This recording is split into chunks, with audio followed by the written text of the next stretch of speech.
I'm welcoming Kathy Mao onto the show today.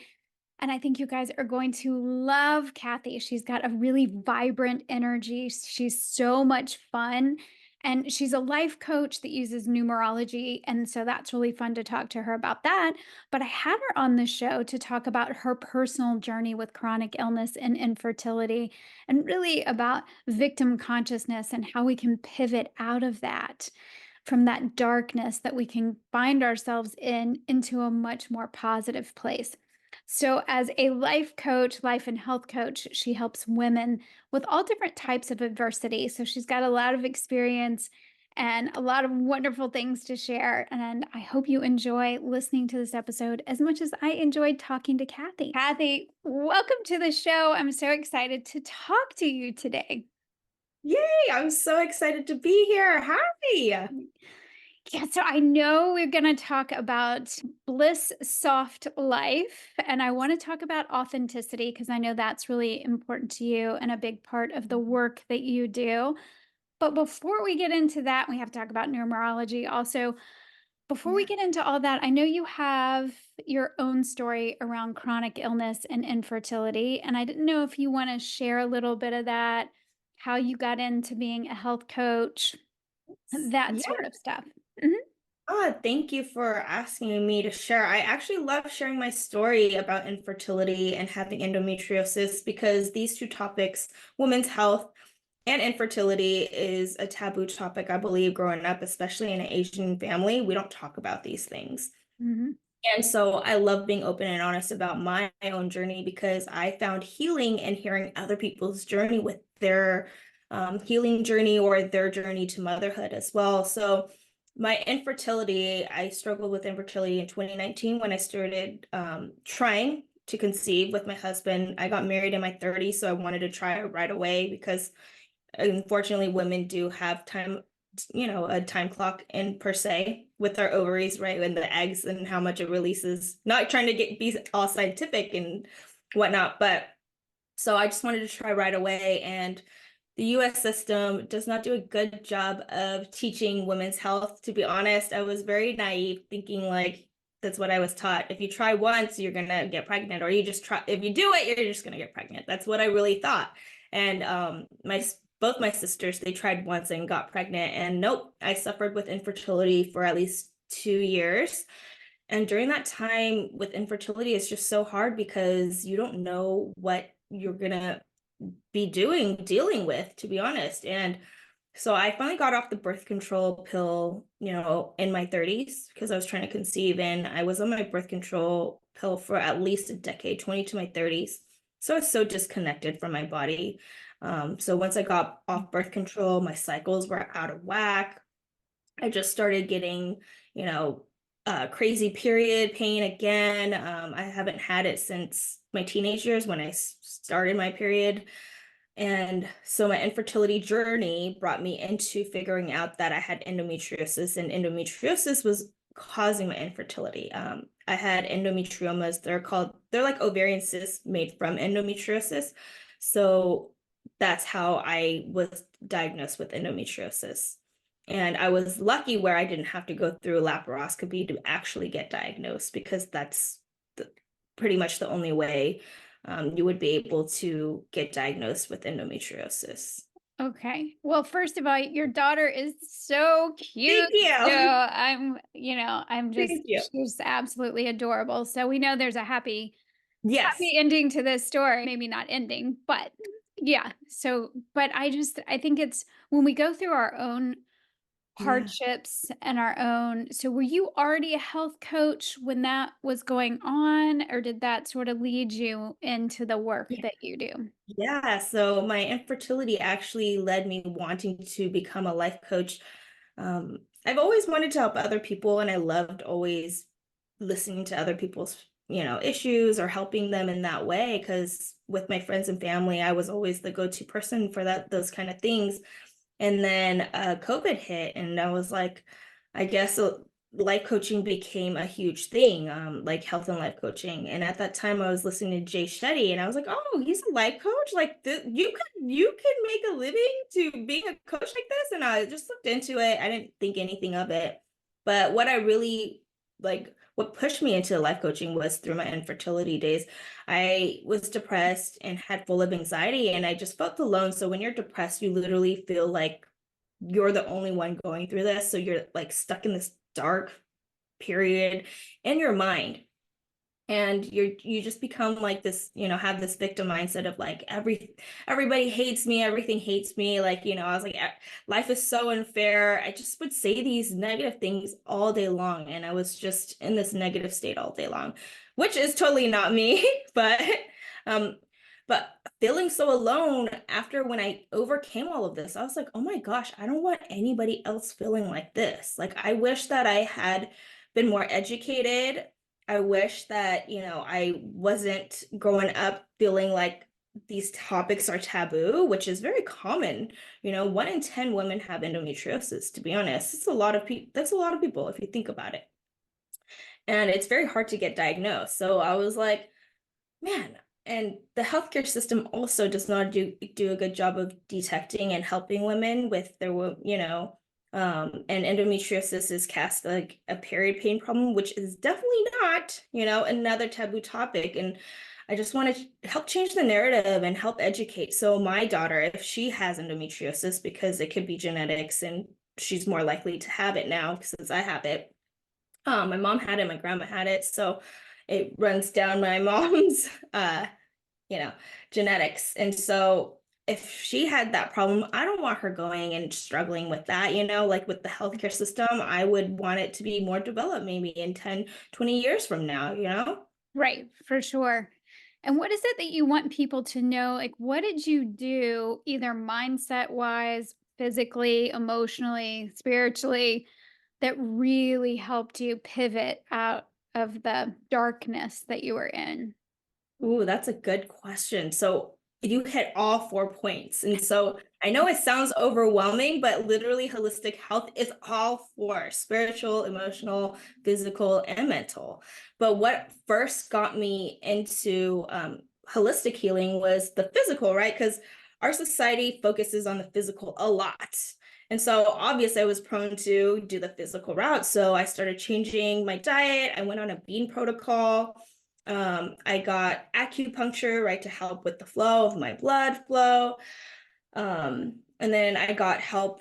I got therapy also at that time because I knew I was depressed. I was like, I can't talk to anybody else. I need some mental help, right? But with the physical help, that was the first step that I took.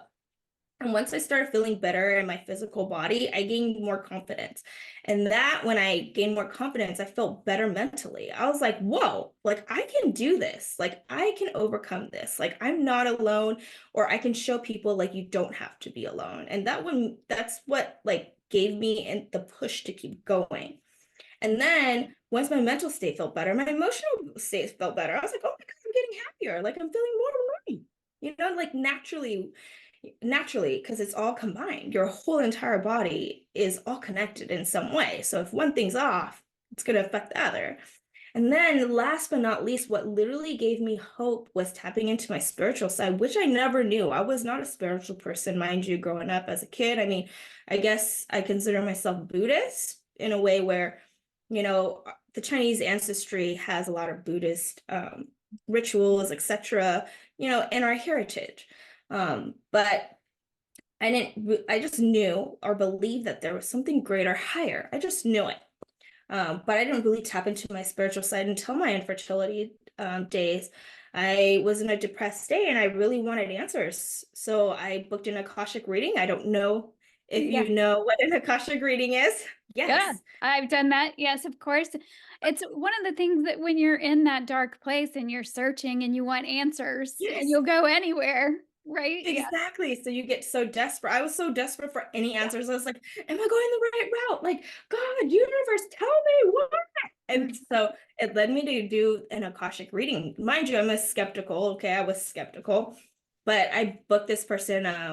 I found her reviews, or someone was talking how good she is. I was like, okay, let's just try it. I have nothing to lose at this point. Honestly, nothing. So I did the Akashic reading, and remember I was like, dude, I just want to know if I'm a mom, if I will ever become a mom. And this is the only question I prepared. She's like, ask at least like prepare like 4 or 5 questions. I was like, I just have this one. I don't care. Right. It's like an hour session too. So I was like, yeah, am I gonna be a mom? And she's like, yes, you are. You're gonna be a mom to a baby girl. And I was like, no way, like I finally got an answer. But I was like, okay, I still don't really believe you, right? And then Right. she's like, yeah, you're gonna have a baby soon, and you're gonna have a girl, and you're gonna produce a lot of milk. And I was like, this is very detailed. That's weird. And she's like, I see you sitting in a rocking chair, feeding your daughter with like milk flowing everywhere. And I was like, okay. And then later on, so I did the Akashic reading in May 2021. And then I got pregnant December 2021 naturally, mind you, after I went through IVF and got a miscarriage. And then, Mhm. and that was October when I got the miscarriage. And then I got pregnant naturally in December 2021. So I was like, okay, this sounds right. Okay. And then, so once I got pregnant, I did the gender reveal. It was a girl, and I was like, she's spot on. Oh, because like so far, right? And then when I had her, I did produce a lot of milk, and I got a rocking chair, and I was like, this. So I started believing. So that got me into like my spiritual side, and that really honestly gave me hope when she said yes. So I kept moving forward. Even when I got the miscarriage, it was really hard to get out of. I was Yeah. crying for like a whole month again, and I was like, Yeah. literally, universe, why are you punishing me so much? I was back to the angry, depressed side of, but then no, I got out of it pretty quick. I feel like I just let my emotions feel and come through. And then I felt empowered again after a month of being Mhm. like in my own space, letting my feelings come out and my emotions come out. And yeah, and then after I Yeah. tried it, and then it happened. So this is why I love sharing my story, because I just want to tell people and show people like if I can do it, which I'm just a normal person trying to empower myself. And when I did, I got the results that I wanted. So now this is what I want to teach other people. Right, which makes perfect sense. And I get that we need to be in the space of darkness sometimes and not try to force it or push it or pretend it's not happening. I mean, it's really hard to have a miscarriage after IV. I mean, you're doing all the things. You're spending a lot of money to Yes. have a child and then to be so disappointed like that. Yeah.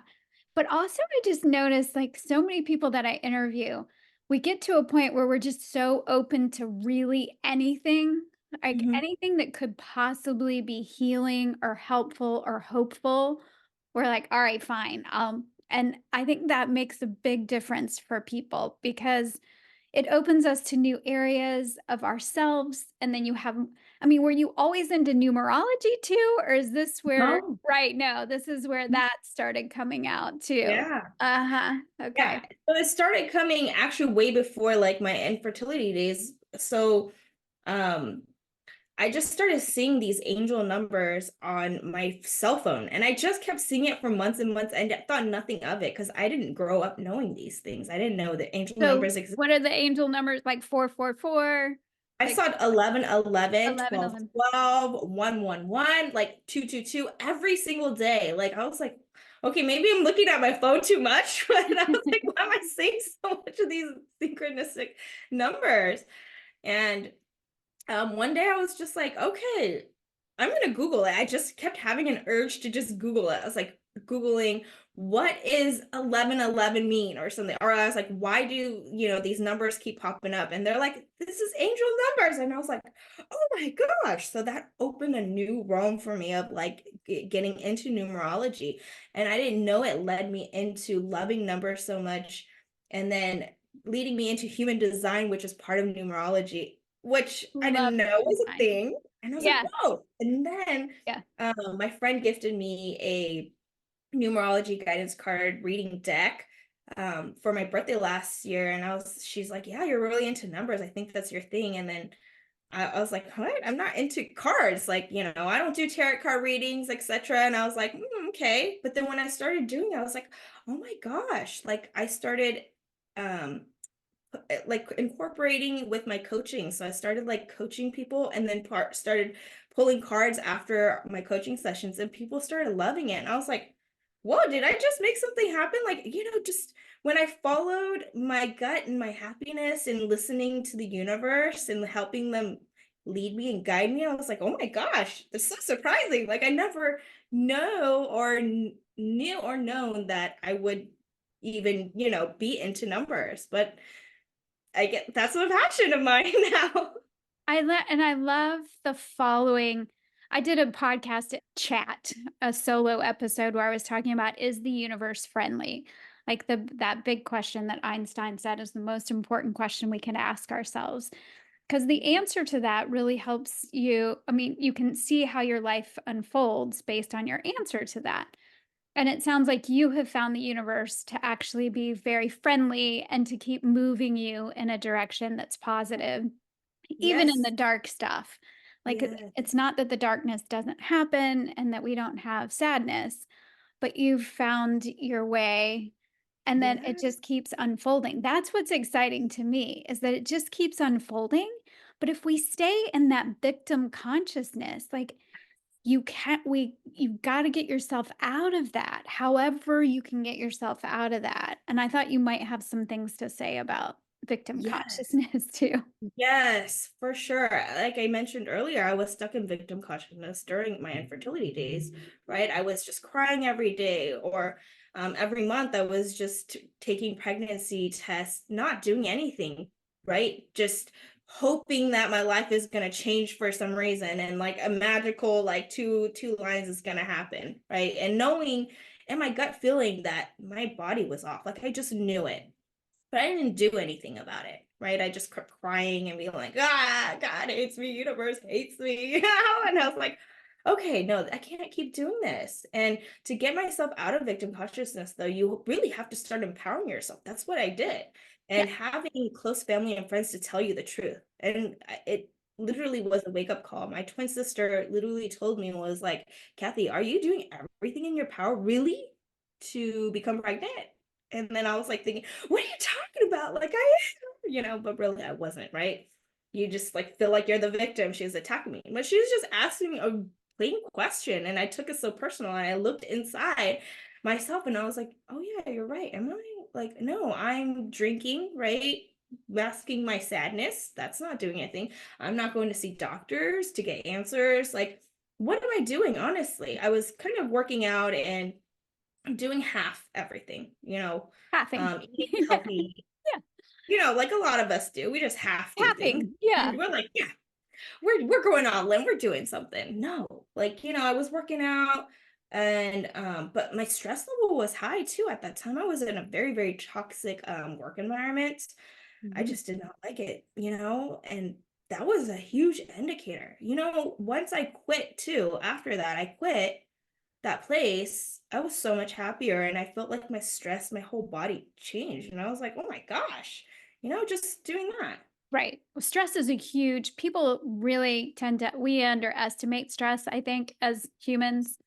It affects everything. So, yeah, to pivot yourself out of that victim consciousness, to empower yourself. But I do love that you have a twin sister. First of all, that's adorable. And secondly, like somebody that's just going to like tell you, or not even so gently necessarily, but somebody to say, are you sure? Like, you seem kind of stuck, or some way to get Yeah, yourself out of it, to tell you the truth, because I think it's hard to tell ourselves the truth sometimes. Often. exactly. It's hard to Yeah. swallow the truth of, especially when it's stress and sadness and it feels Mhm. like Yeah, you can't get out of it. Like, what point is there in acknowledging it even, because what good is that going to do, because I'm stuck in it, which we know you're never stuck. You're never yeah, stuck. So yeah. let's talk a little bit about what you mean by bliss soft life and what that has to do with authenticity. Yes. So again, tapping into my spiritual side. I didn't know we all have gifts. We all have intuitive gifts. I did not know this. I'm in my spiritual awakening journey. It's so lovely. I love it so much. But One day I would just got like a download randomly, and I was like, the BS life. And then earlier before that, I was just like listening to podcasts and things that help with my mental health. And so I was listening to different things, and like the bliss soft life came about, and these were like topics that I've been listening to, and my angels or guides or whatever, my higher self, I don't know what, but it just downloaded like bliss soft life. And then they're like, AKA the BS life. And I was like, just like this thought. And I was like, what does this mean? Like, are you joking? But if you know me, I'm very punny. I love puns. I love like making jokes like that, just silliness. And I was like, but people are gonna think like the BS as in like, the BS that we know. And um no, I'm trying to change the connotation of like BS as in like, bliss off life, where you live life with your true authenticity, like knowing that you're this true amazing soul being. And when you do realize that we all have these powers, we all have these gifts, we all have powers to tap into the higher self, to get guidance, to get love. When you're in that state, you feel all this love around you, you feel all this help, you're not alone. Like when you're so in your head and your logical mind, you make up all these narratives that are so negative. You're stuck in the past or the future. You're never in the present moment. And so when you're finally your true authentic self, you understand these little simple principles that make your life so blissful, so soft, instead of like, the what we're used to growing up, right? Like the hustle bustle, you have to work hard, Hard. we're all in lack. Mm. There's not enough in this world. It's like, no, there's so much. There is so much. Like, come on, this is not the only universe. There's multiple universes. That's what I believe. And so you can't tell me this is it. And then like no one gets anything that we want, and everybody's supposed to be like in the survival mode. That's not living. We're all these soul amazing beings, and we're all here for this human experience, to learn things, to love one another, and to have physical touch and feeling, and to be able to feel like this human experience in a positive way, though. And Right. that's what we're taught, to not think that way. We're taught the opposite. So now I'm on a mission to teach people like, no, there is positivity. There's like loveliness if you choose this route, and it's all within our own reach, and we get to choose it if we want. And I think that's another thing, is people think they don't get the power of choice, Right. right? Which we obviously we have choice. Like if we don't have anything else, we have choice. I know for some people, they may be listening and going, "Well, you can, but I can't." That whole it's hard life because I've even noticed lately, this has been a little bit of my own truth to swallow is that I'm very quick my mind will go very quick to worst case scenario. And I've been in the mindset business for, I mean, personally, before professionally, right? For 30 years or so, I've been working on this. So it's not like you ever really end. But I am with you. I believe, I don't think we're here to suffer and to feel, I think suffering as humans brings us together because that we need it shows us how much we need each other. But I don't think we're here to have lacking hard, everything has to be hard. I'm completely with you on bliss and soft. I'm really into the soft, warm, and the blissfulness of life.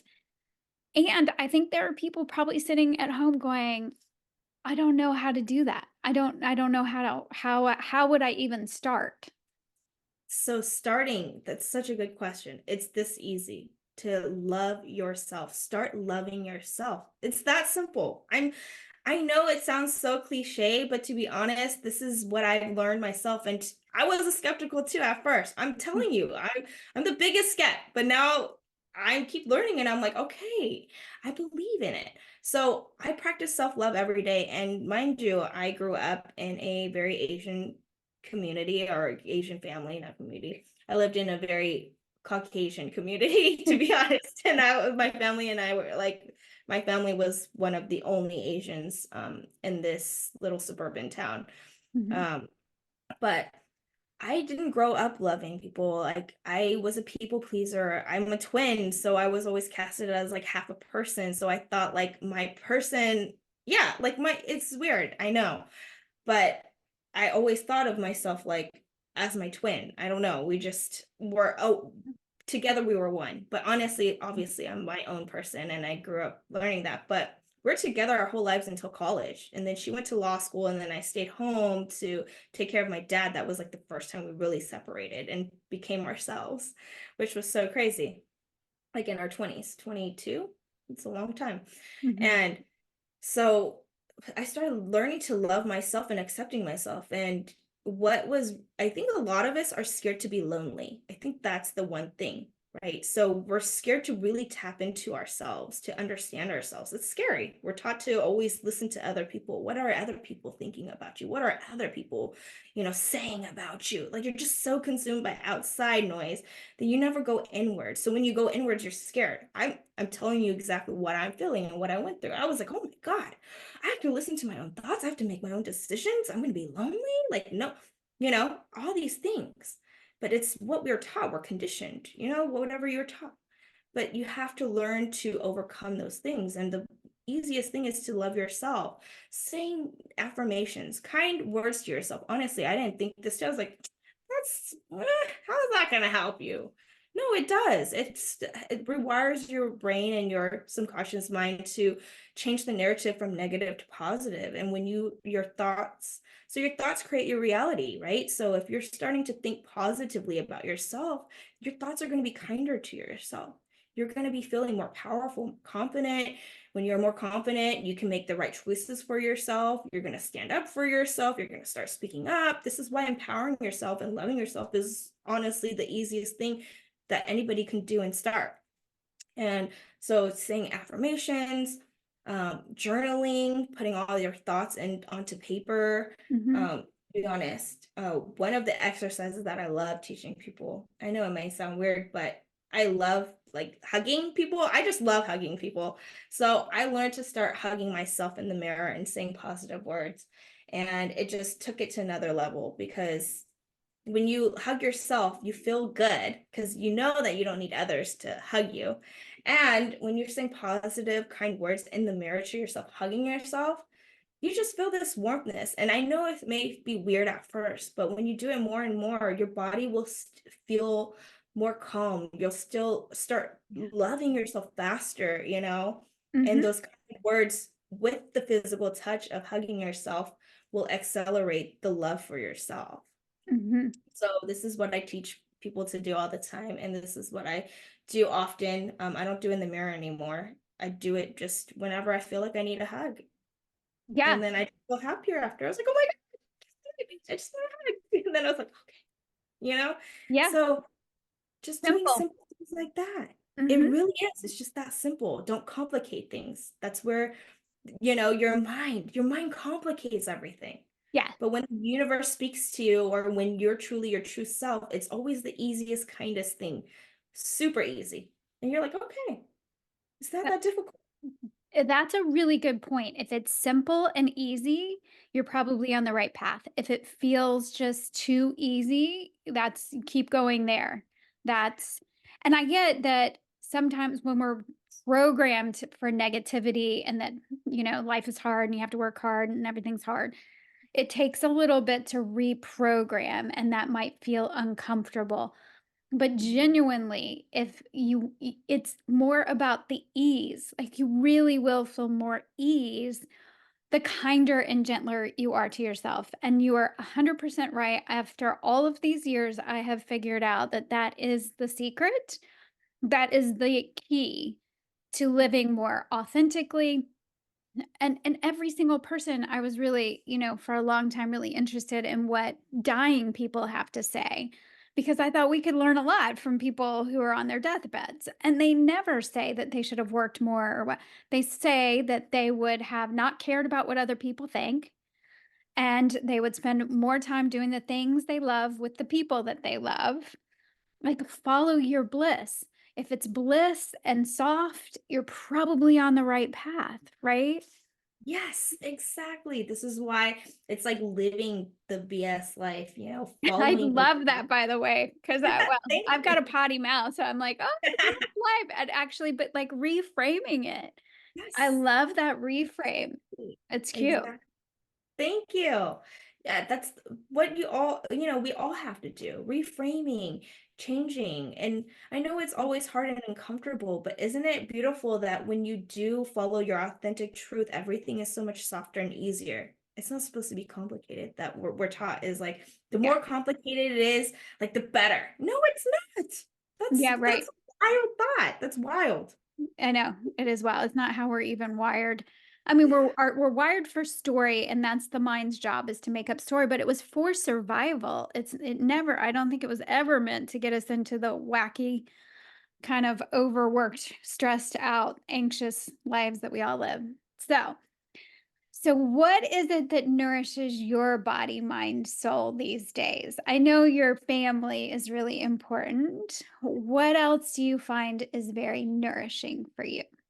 Going outdoors, honestly, I have to go outdoors daily, every day, at least once, or else I will go crazy. And I used to, because I work from home, so I used to not go out, and my vitamin D levels were so low, it was crazy. And mind you, this was during my beginning stage of infertility, and I was like, what are you talking about? And Mhm. so I learned to go outside, and when I started going outside for walks, I was like, oh my gosh, why do I feel happier? Like vitamin D made me happy. And then I started looking at flowers that literally brings me so much joy, just like the beautifulness of being outdoors. Even looking at the clouds and the blue sky, I was like, this is so peaceful and nice. It just lights me up. And I feel like everybody should at least go out once a day, just for a little quick walk if you can. But that literally nourishes my soul. And doing anything, honestly, to make you happy. Everybody's different. Everybody finds joy and happiness in different ways. But please follow your joy and happiness. So, what makes me super happy is being with my family, going for walks, eating nourishing foods. That makes me happy, to be honest, because I have endometriosis. I have a chronic illness. If I don't eat well for myself, I'm going to be in bed lying, crying on the floor. Like, I don't want that. That's not for me. That's not my life. So, that's why you won't see me eating processed foods, etc. But that's what lights me up. And I want people to go find things that light them up, make you happy. The more happier we are in life, the more happy people we have in life, there's less craziness, less anger, less, all this negative energy that is unnecessary, Right. because we should all be promoting this bliss off life that we can all be living, and it's all within us. And it literally starts with just loving yourself and doing the things that make you joyful. And again, it's that easy. Yeah. It is. And is there anything, like, culturally that has come to light now that I mean, I just love seeing the pictures of you and your family together and different generations of family, like, and I just think that's really important. And being, culturally ethnicity in terms of I'm just like this mutt that grew up in the United States, right? And so to have some real culture and background just feels very exciting to me. It does. It's a part of me that I love so much. Growing up, obviously, I didn't appreciate being Chinese. I was like, I don't want to be different. I want to be like everybody else. But now I embrace it. I love it so much because the Chinese culture and heritage, there's just so much history, so much. And I love the Chinese culture because we love our elders. We love family. We treat our elders with respect. And when I see in the US, like kids don't respect their parents, I'm like, whoa, this is not what I was brought up to, Right. to do. And so Jem has a great grandmother, my mom's mom. She's still alive. She's the only grandparent that I have, but I'm very close with her. I'm close with all my grandparents, and we're so close. Both sides of my parents' families are super, super close. I love seeing how when they get together, we eat, we laugh, we talk about family things, and it's just so nice to have that knit, like the closeness that we have. And I know a lot of people don't get that with other like families, etc. But both sides of my family are super, super close. My dad's side, my dad passed unfortunately in my mid 20s. Mm. but they're all in Taiwan and they hang out with each other weekly. The brothers and their one sister, like my aunt, they hang out with each other, they eat dinner, they have lunch. It's just the cutest thing. And then when we see each other, we're just always so happy and joyful. And I feel like that's a part of a culture that the US doesn't have. And I'm Right. so blessed that I have. Yeah. Yeah, I think it makes a big difference to incorporate that in your authentic life. I know, I mean, because we started talking about your endometriosis and how your mother had it, your grandmother, and yet nobody talked about it. Like there are things in families that aren't so great. Like we need to, but there's so many things that are great. If you don't have that, I think we can cultivate that. We Yeah, can cultivate some of that in our lives. So I definitely. know we are coming up, we're wrapping up. So I just want to make sure that people know where to find you and that also what you've got coming up. I know you're pulling cards and doing some numerology. So tell us a little bit about that too. Yes. So you can find me anywhere, well, anywhere, but I mean on my website at www.kathymao.com. I'm on Instagram. My handle is kathy.mao. And then TikTok and Facebook is Kathy Mao without the dot. And right now I am doing numerology guidance card reading. So it's like a 30-minute session. I do an empowering coach sesh before I pull the cards, but it's literally a session where to help guide you in the right direction of whatever you're feeling stuck with. May it be your health, your career, or just trying to find your life purpose, whatever you're stuck with. Even trying to get answers if you're infertile, to be honest. Right, right. I did a card reading for my friend and she asked how she can get her dragon baby. So the lunar year this year is dragon. So she's like, she literally asked, how am I gonna get my dragon baby? So super Asian. Yeah, I pulled the cards and she got her answer. She just had to go to she loves going to raves. So I pulled a card called music, and then I pulled a card that had adventure and spirituality. So these are the three cards I pulled. So she's like, oh my gosh, I need to go to this rave. She was not going to go. But when she went to the rave, she came back 2 days later. She conceived, and now she's having her baby dragon boy in August. And I was like, she's like, I had to tell you this in person because your card reading was telling me to go, and this is how she did it. And I was like, whoa. So, I love doing these card sessions and may it be whatever you want in life. So if you just want some answers, just like me when I needed a Akashic reading, that's why I needed answers. So I love providing this service to anybody as well if you're looking for that. I love it. Yeah. I think that people may want to jump on that because I know lots of people have lots of questions right now. So yeah, with their own lives, I mean. So, I'm so grateful that you came on the show. It's so good to meet you. You have such a great energy, and I know that you're super helpful to all the people who come to you. So, I Oh, loved getting to meet you. thank you so much. It was such a pleasure to be here talking to you. And your energy is just so calming and just like so nice. I feel like I could talk to you all day and like we would have so many topics to just talk We could, about. I'm sure. We could just keep going and keep going. Yeah, we'll have to have you back on. We'll just keep doing more. Sounds good. All right. Thank you, Kathy.